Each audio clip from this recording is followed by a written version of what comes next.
Hora de falar das atualizações da guerra na Ucrânia. Nesta terça-feira, dia 25 de outubro, a Daniela Alves, que é especialista em relações internacionais, continua aqui comigo para a gente falar desse assunto também. E teremos também a participação do jornalista Luiz Kawaguchi, que segue em Odessa, né? Só confirma para mim com a cabeça, Luiz, segue em Odessa. Isso. E também vai trazer muitos destaques para a gente a respeito de mais um dia de conflito. Mas antes, o Luca Bassani fez um resumo para a gente com os principais destaques da guerra entre Rússia e Ucrânia e também com outros assuntos importantes do dia na Europa. Vamos acompanhar.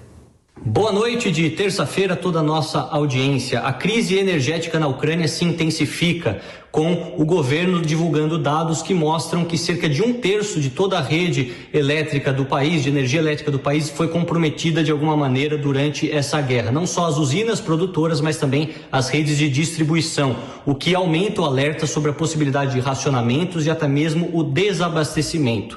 Isso fez com que o governo pedisse para aqueles refugiados que têm o intuito de voltar à Ucrânia durante o inverno, principalmente no período de festas, Natal e Ano Novo, não o façam para que não haja sobrecarga no sistema, já que podemos nos lembrar que muitas famílias foram separadas durante todo esse processo de guerra, muitas mães e filhos e idosos deixando a Ucrânia, indo para os países europeus e teriam o intuito de passar esse período familiar juntamente com os seus entes queridos e, portanto, o governo não aconselha e já levanta o alerta exatamente para que as pessoas economizem ao máximo esse bem que pode faltar nos próximos meses. Falando também sobre a guerra na Ucrânia, na Noruega, um possível espião russo que se passava por um cidadão brasileiro foi pego pelas autoridades de contra-espionagem do país. Na região do Ártico, ambos os países, Noruega e Rússia, têm uma pequena fronteira de 198 quilômetros. Naquela região, inclusive, há vários estudos, vários cientistas, e é exatamente com essa identidade que o possível espião russo se utilizou para falar que era um estudante ou até mesmo um pesquisador naquela região de política e de ameaças híbridas na região. Os noruegueses falaram que durante o ano de 2022 isso já aconteceu, com outros russos atravessando a fronteira e utilizando-se de drones para observar a região. Lembrando que a Noruega é importante por ser um membro da OTAN e, portanto, eles deveriam estar atrás, né? Os russos provavelmente estariam atrás de algum tipo de informação estratégica militar que o país possa estar realizando. Falando agora sobre a Europa, na Itália nós temos o juramento da nova chefe de governo, a primeira-ministra Giorgia Meloni, que é chamada por muitos de extrema-direita por um aspecto histórico, já que em 1946, após a Segunda Guerra Mundial, houve a fundação de um partido político chamado Movimento Sociale Italiano, onde os pós-fascistas e apoiadores de Benito Mussolini fizeram aquele partido sua principal plataforma para poder defender suas ideias, vivas até 1995, onde vários outros partidos remanescentes herdeiros surgiram, sendo que o Fratelli d'Italia, o Irmãos da Itália de Giorgia Meloni, é um deles e, portanto, sempre há essa associação, pelo menos na política italiana. Mas Meloni moderou bastante seu discurso nos últimos 2 anos para ter viabilidade eleitoral, fez uma aliança que ia desde a direita mais radical até mesmo a centro-direita e prometeu defender a democracia e as instituições, falando que não tem nenhum apreço pelo fascismo, contrariando os seus críticos. Ao mesmo tempo, nós vemos que ela fez uma declaração para a União Europeia dizendo que não vai sabotar o bloco e que a Itália, como um dos países fundadores, tem o dever de torná-lo mais eficiente, tornar esse bloco ainda mais importante, um grupo de elite, nas próprias palavras dela. Falando sobre a questão da OTAN, ela jurou a sua lealdade ao bloco militar, à Aliança Militar Ocidental, e disse que a Ucrânia não deve aceitar as arbitrariedades do presidente Putin. Ao mesmo tempo que disse que não vai haver a redução de nenhum tipo de direitos para as minorias, outra preocupação existente também nas críticas da oposição perante Meloni. Todas as questões geopolíticas e também a guerra da Ucrânia nós passaremos sempre para vocês, a nossa audiência em primeira mão. Luca Bassani, de Munique, na Alemanha, para a Jovem Pan News. Obrigada mais uma vez, Luca Bassani, pelas informações. Eu vou começar com você, Luiz Kawaguchi, nosso jornalista em Odessa. Ontem mesmo, né, Kawaguchi, falávamos sobre os desdobramentos, né, dessa crise energética e hoje mais um dia em que essa situação se complica ainda mais. Boa noite para você. O que você destaca para a gente de mais um dia por aí? Boa noite, Lívia. Boa noite, telespectadores. Boa noite a todos. De fato, essa questão se agravou. Aqui em Odessa ficou bastante tempo sem luz hoje. Praticamente aí a tarde inteira não teve energia elétrica. As pessoas não sabiam exatamente por quê, se era uma questão de racionamento ou se havia novos ataques de artilharia, de drones na região. Como o Luca bem trouxe, há um pedido das autoridades para que, a gente lembra que tem mais de 6 milhões de pessoas saíram da Ucrânia procurando refúgio, a maioria mulheres e crianças, e para um país de 42 milhões, se todas essas pessoas voltarem para passar o Natal aqui, as festas na Ucrânia, isso vai fazer diferença na rede elétrica. O presidente Zelensky, de fato, disse que pelo menos 1/3 das instalações elétricas do país foram destruídos. Também há diversos ataques contra estações de bombeamento e purificação de água, então diversas cidades estão com problemas aí de abastecimento. Eu tive em Mykolaiv recentemente, que está próxima da linha de frente, 40 quilômetros da linha de frente, e lá é praticamente impossível utilizar a água que sai das torneiras, porque houve aí bombardeios nas fontes de água. Então eles estão com um abastecimento emergencial para uma água que você não pode nem cozinhar. E tem muita gente que nem está tomando banho, está com medo de tomar banho com essa água aí para não pegar uma infecção, alguma coisa assim. E, enquanto isso, tem essas cidades mais próximas do fronte, além de faltar luz, as pessoas está faltando comida, está faltando essa água, está faltando a água também. Então as pessoas fazem filas imensas aí para pegar pão e carne enlatada. Só que as pessoas têm medo também, porque são filas enormes. Se acontece um bombardeio, cai uma bomba ali nessa região da fila que está distribuindo ajuda humanitária, dezenas de pessoas podem morrer. Então, o pessoal calcula, vale a pena eu ir pegar comida e me expor a um bombardeio, ou melhor eu ficar em casa e racionar a comida que eu tenho. Então é uma situação bastante triste, bastante complicada para o povo ucraniano. Com certeza o que eles imaginam é que a Rússia vai apostar no inverno, no frio, para tentar arrefecer a vontade dos ucranianos de resistirem a essa invasão russa. Agora, Kawaguchi, você está enfrentando algum tipo de dificuldade por aí? Conta pra gente como é o seu dia a dia. Eu tenho... ainda bem que muitas lojas ainda estão abertas aqui na região de Odessa. Então dá para fazer compras no supermercado, a água por aqui não foi afetada e tem esses racionamentos de energia. Então eu não estou sendo tão afetado assim, porque é só me programar para carregar baterias dos meus equipamentos, do computador que eu uso para escrever, a câmera para transmissão, e fica mais ou menos restrito a isso. A rede de telecomunicações, mesmo sem energia, ela está funcionando. Então você consegue ter acesso à internet por meio de celular, mesmo com esses blackouts. Então o que as autoridades têm falando é para as pessoas se programarem. Eles querem que esses blackouts eles não durem mais de 4 horas, para não ter um impacto tão grande na vida das pessoas. E eles estão deixando, agora são quase 6 da manhã, aqui nesse período entre o início da noite e o fim da manhã, o fim da madrugada, início da manhã, eles deixam as luzes acesas, até porque algumas pessoas usam aquecedores elétricos e já está começando a ficar frio. Ainda não está muito frio, mas de madrugada aí chega a fazer 7, 6 graus, o que torna uma temperatura aí bastante complicada para as pessoas. E eu estou um pouco mais distante aqui da frente de batalha, então não sou afetado por essa falta de água, e os bombardeios, já tem 2 dias que não acontece bombardeios de manhã, esse já é o 2º dia sem bombardeios aqui em Odessa, então a situação está relativamente tranquila aqui nessa região. Pelo menos uma boa notícia para quem está, claro, nessa região. Agora, Kawaguchi, uma outra notícia que o Luca trouxe pra gente foi essa prisão feita pelo governo da Noruega de um espião russo que se passava por um brasileiro, e ele chamou atenção inclusive para a relação de Noruega e OTAN, que é vinculada à OTAN, e da possibilidade de informações militares confidenciais terem sido vazadas, terem chegado até os ouvidos desse espião russo. Como é que essa notícia circulou por aí hoje? Na verdade, aqui a gente pode dizer que existe uma espécie de caça aos russos. Existe uma grande quantidade de espiões russos aqui dentro da Ucrânia. Não é um, dois, eu diria que eles estão aí a centenas.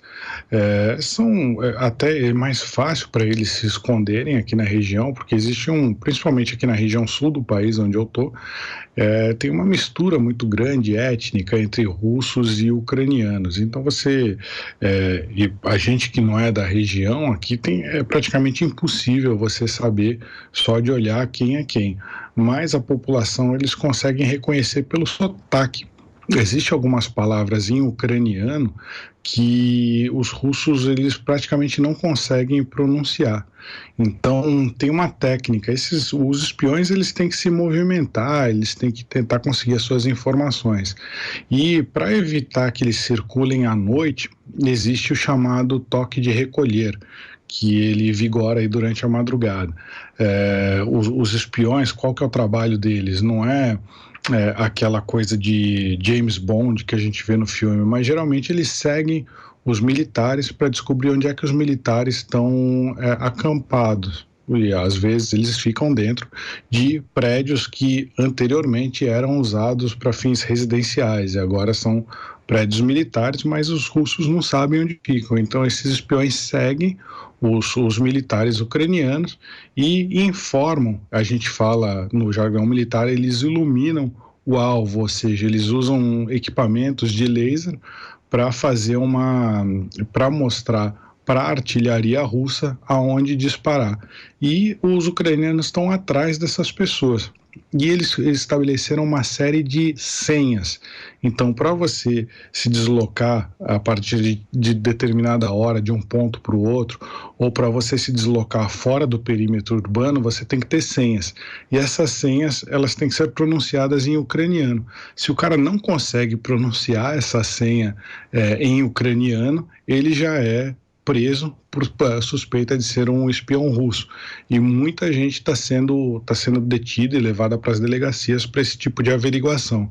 Eu mesmo, não dessa vez, mas numa viagem anterior aqui para a Ucrânia, eu e um colega jornalista passamos por esse processo aí de irmos para a delegacia e sermos averiguados.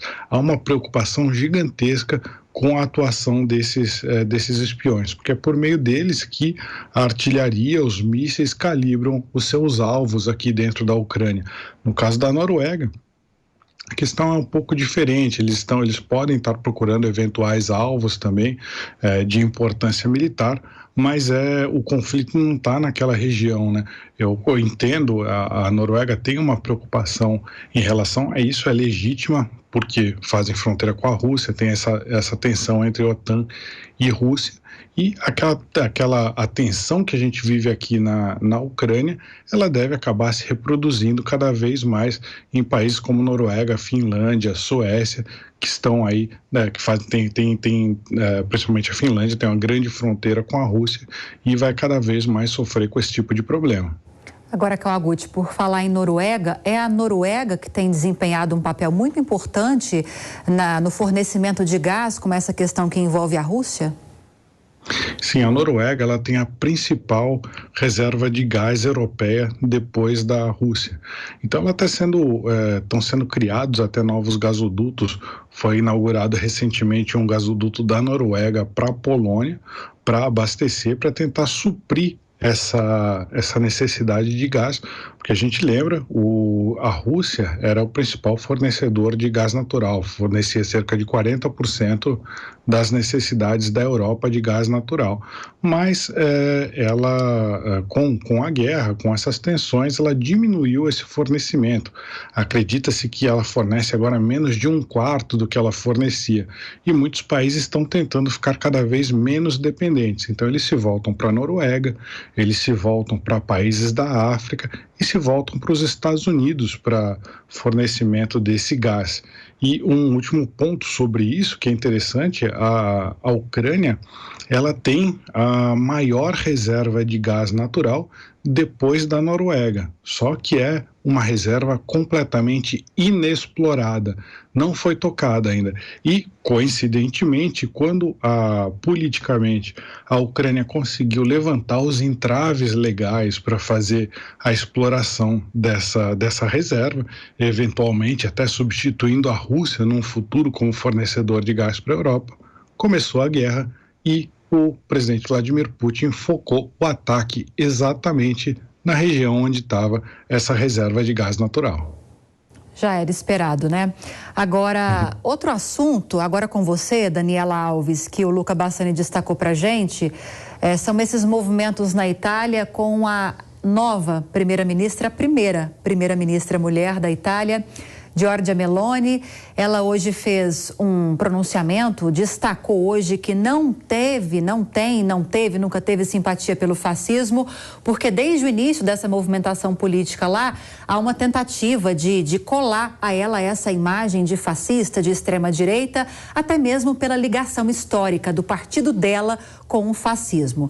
Isso tem funcionado para ela, essa moderação de discurso. A União Europeia está a acolhendo de uma forma diferente.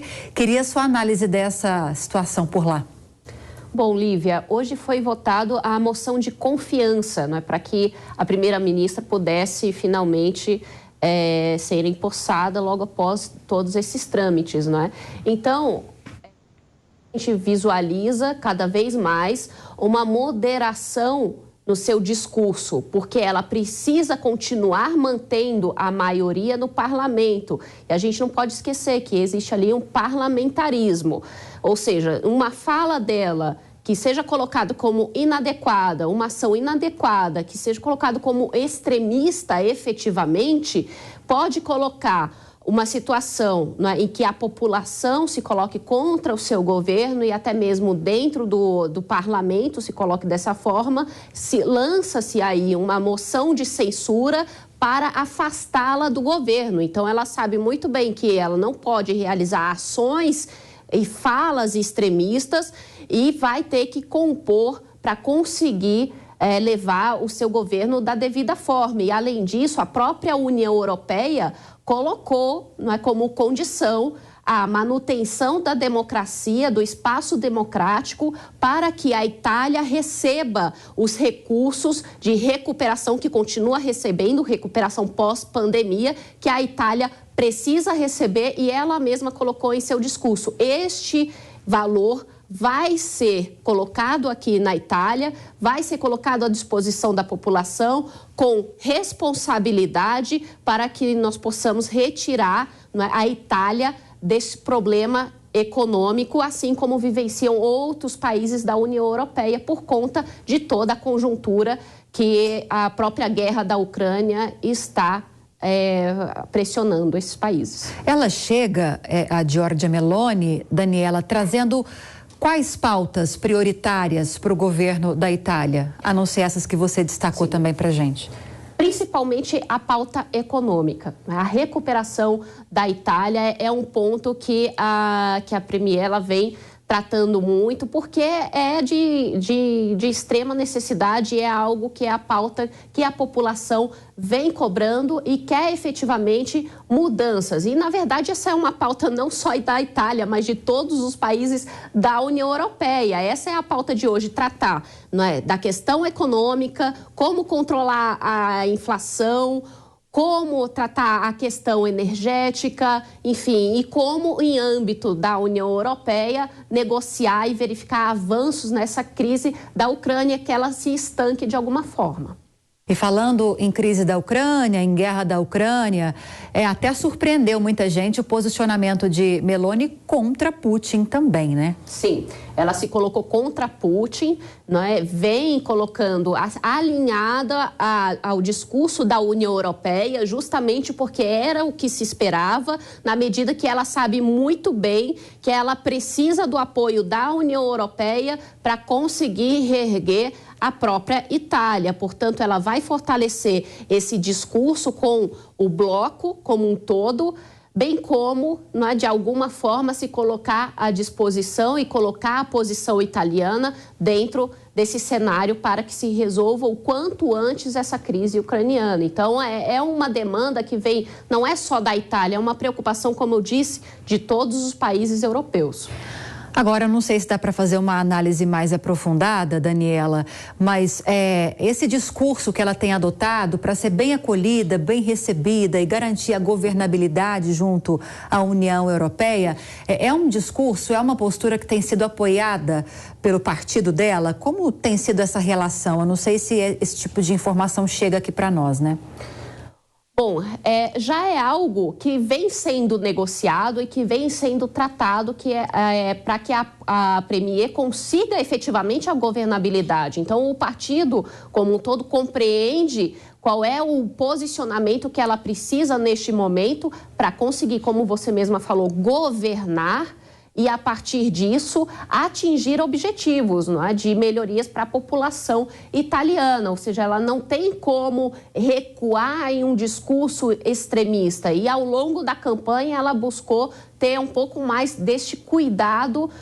E, além disso, quando a gente percebe, principalmente a nossa imprensa, não só aqui no Brasil, mas de países fora da Itália, do contexto italiano, sempre colocam extrema-direita. Assim como colocam aqui no Brasil a pecha de extrema-direita, para que se coloca a direita, para quem defende determinados princípios e valores. E eu vejo que isso ocorre também com relação à primeira-ministra da Itália. Imagino eu que ela vai manter uma moderação, vai continuar defendendo as suas pautas, os seus princípios, mas sempre preocupada com a governabilidade para que ela não venha sofrer uma moção para retirá-la do poder. E mais um desdobramento da guerra na Ucrânia de hoje. Joe Biden advertiu a Rússia a não usar uma arma nuclear na guerra com a Ucrânia, indicando que uma escalada desse tipo seria um erro grave. Os Estados Unidos e seus aliados suspeitam que a Rússia poderia usar uma bomba suja em um ataque de bandeira falsa, possivelmente para justificar o uso de armas nucleares convencionais por parte de Moscou, já que se encontra em desvantagem no leste e no sul da Ucrânia. Agora, Kawaguchi, falávamos sobre essa questão da bomba suja ontem mesmo, falávamos também sobre esse avanço das tropas ucranianas na retomada de alguns territórios. Esse discurso de hoje do presidente americano Joe Biden faz sentido? Pode haver esse tipo de narrativa? Sim, e eu acho que isso tem a ver com esse nosso último tema aqui sobre a direita. Além desse discurso do presidente Biden falando que não vai aceitar o uso das armas nucleares por parte da Rússia, teve uma ala considerada de esquerda dentro do Partido Democrata que está pressionando o presidente Biden agora para que acabe, que faça pressão para a Ucrânia ceder territórios e acabar com a guerra na Ucrânia. E a gente estava falando agora há pouco, a Giorgia Meloni, poxa, ela é de direita e ela criticou o Putin. Aí as pessoas falam, mas por que ela fez isso? Porque existe, pelo menos no Brasil, existe uma associação entre governos de direita, talvez governos de caráter nacionalista, até, por exemplo, características do atual governo brasileiro, do presidente Jair Bolsonaro, e eles fazem uma associação que a Rússia, por também ser um governo que tem características nacionalistas, que um poderia apoiar o outro. Mas isso eu não sei por que as pessoas fazem esse tipo de associação. Não é uma associação direta, isso não acontece. A gente vê, por exemplo, a esquerda americana agora dando uma declaração favorável à Rússia, ou seja, porque é a Rússia que quer acabar a guerra nesse status atual, com 20% do território anexado. Então, eu acho que um erro conceitual que se faz muito, pelo menos no Brasil e até entre alguns apoiadores da direita, é achar que se você é nacionalista, automaticamente você tem que apoiar a Rússia. Não é. presidente Trump, que era um nacionalista americano, ele tinha um diálogo com Putin, mas ao mesmo tempo ele também falava para os países da OTAN aumentarem os seus gastos militares. E o que é a OTAN? A OTAN é uma aliança contra a Rússia.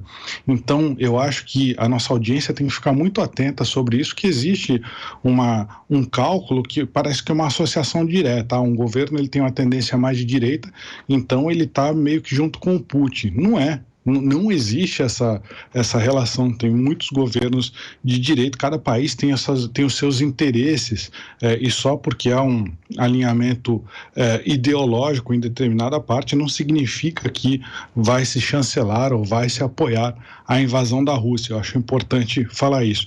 E quando o Biden faz essa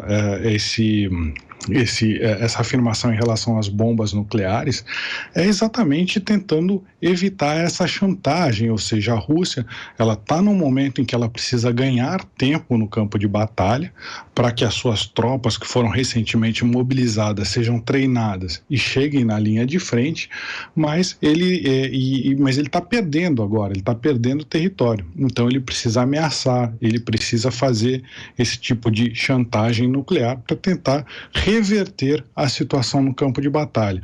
O inverno chega daqui a 5 semanas. Isso vai ajudar as tropas russas, em tese, porque você tem uma pausa nas operações. Não que eles vão parar de se atacar, eles vão continuar se bombardeando, russos e ucranianos, mas vai ser mais difícil manobrar no terreno.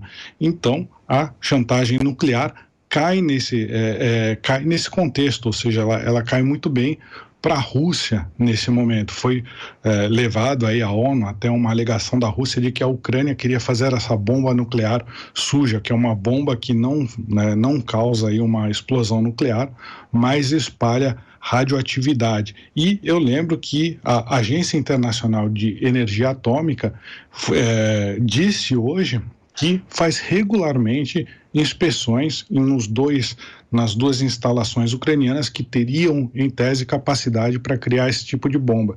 E não foi achado nenhuma evidência de que de que essas instalações poderiam estar preparando a chamada bomba suja. Eu até convido o telespectador, eu tenho no meu Instagram, eu estou fazendo essa cobertura, chama KAWA, K-A-W-A, repórter, tudo junto, e eu estou trazendo esses detalhes diariamente de como que essas afirmações estão repercutindo aqui no dia a dia da Ucrânia. Convido os senhores e as senhoras a também visitar e dar uma olhada nessas notícias em tempo real. Há uma grande preocupação, dando um spoiler dessa cobertura sua, Kawaguchi, há uma grande preocupação por aí de que essas ameaças de Putin de uso de armas nucleares, seja por meio dessas chantagens ou ameaças um pouco mais veladas, há um temor de que ele realmente vá utilizar esse tipo de arma? Eu que estou aqui, eu posso dizer, quando eu estava no Brasil, até quando estava aí no estúdio com vocês, você fala da possibilidade de uso nuclear, de possibilidade de uso de arma nuclear, ela está lá na teoria, é uma coisa que assusta, mas quando você está aqui no território ucraniano, que em tese você está ao alcance dessas armas nucleares, você tem uma ideia do que o ucraniano está sentindo. É claro que existe um temor de fundo, existe um temor grande de que isso possa acontecer. Eles dizem, eu andei entrevistando algumas pessoas, eles dizem, a gente já sobreviveu a outros ataques da Rússia, a gente sobreviveu à grande fome, que foi conhecida como Holodomor, a gente sobreviveu ao acidente nuclear de Chernobyl, a gente vai sobreviver de novo. Mas é claro que, em tese, um ataque nuclear ele pode acontecer em qualquer lugar e não tem como você fugir disso. Então, causa sim esse terror que a Rússia está querendo causar na Ucrânia. Eu, pessoalmente, principalmente na minha entrada na Ucrânia, quando você está passando a fronteira, você fala, nossa, a partir de agora eu estou vulnerável, se essa ameaça se concretizar, eu posso ser atingido por isso. E ninguém sabe, desde do fim da Segunda Guerra Mundial, ninguém sabe o que é uma detonação de uma bomba nuclear. Eu acho que a nossa geração não sabe e é uma coisa que causa pavor, muito medo. é uma guerra de terror mesmo, né, Daniela? É exatamente isso que o Kawaguchi explicou para a gente. Enquanto ele estava aqui trazendo as notícias da guerra na Ucrânia, dessa possibilidade de uso de armas nucleares, era um sentimento. Hoje isso o preocupa muito mais, assim como a população que está lá vulnerável, né? Muita coragem. Você acredita que, estando aqui no estúdio, hoje, no lugar que estava o Kawaguchi, de que essas ameaças de Putin realmente podem vir a se concretizar? Bom, Lívia, como o Kawaguchi falou, não é sempre brilhante ele. Uma coisa é a gente estar aqui dentro do estúdio, não é? Outra coisa é ele ir lá vivenciando essa situação e estando ali numa zona em que possivelmente pode ser atingido. Eu espero que não chegue a essa situação. Eu imagino que não vamos chegar, mas até aí eu também imaginava que a guerra da Ucrânia não iria acontecer, né? Então, nesse momento, a gente não tem exatamente como avaliar. A gente verifica que a Rússia agora quer, né, abrir mais possibilidades de negociação. O próprio Kawaguchi colocou que eles têm total interesse nesse momento em tentar negociar um fim a esta guerra.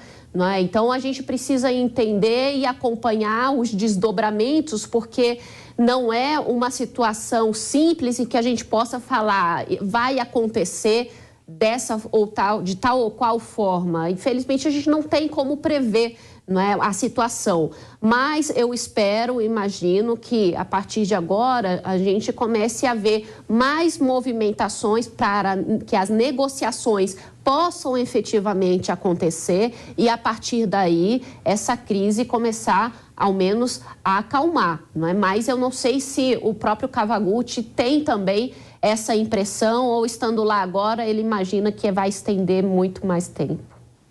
Agora, Kawaguchi, eu vou seguir com outro assunto também, outro destaque internacional, porque nesta terça-feira, em uma conferência internacional de reconstrução da Ucrânia, em Berlim, o presidente Volodymyr Zelensky pediu à comunidade internacional que cubra um déficit orçamentário esperado de 38 bilhões de dólares no próximo ano para o seu país devastado pela guerra, que também teve sua economia gravemente atingida com a invasão de Moscou. Enquanto o evento ocorria, bombardeios russos fatais estavam atingindo a cidade de Bakhmut, no leste de Donbass. Teve realmente essa repercussão? Você chegou a acompanhar alguma notícia nesse sentido? Houve um grande terror durante essa movimentação, Kawaguchi? O que você traz direto daí a respeito desse episódio para a gente? Bakhmut é a linha de resistência, por onde passa a linha de resistência ucraniana, ou a linha de frente, que está impedindo que os russos ataquem aí do leste para o oeste na região de Donbass. Enquanto os ucranianos estão fazendo uma contraofensiva para liberar território no sul, os russos estão fazendo uma ofensiva lá no leste para tomar mais territórios. E Bakhmut é exatamente a linha de defesa principal. Se Bakhmut cai, provavelmente todo o norte de Donbass pode cair também. Então, o que aconteceu hoje foi uma série de bombardeios. Os ucranianos, eles estão com o discurso, a propaganda aqui é muito forte, a gente não pode confiar totalmente na propaganda ucraniana, porque é uma propaganda de motivação para que a população e o exército resistam. Mas sim, de fato, as pessoas tendem a minimizar os efeitos desses bombardeios, mas foram bombardeios muito severos e aquela região está completamente destruída.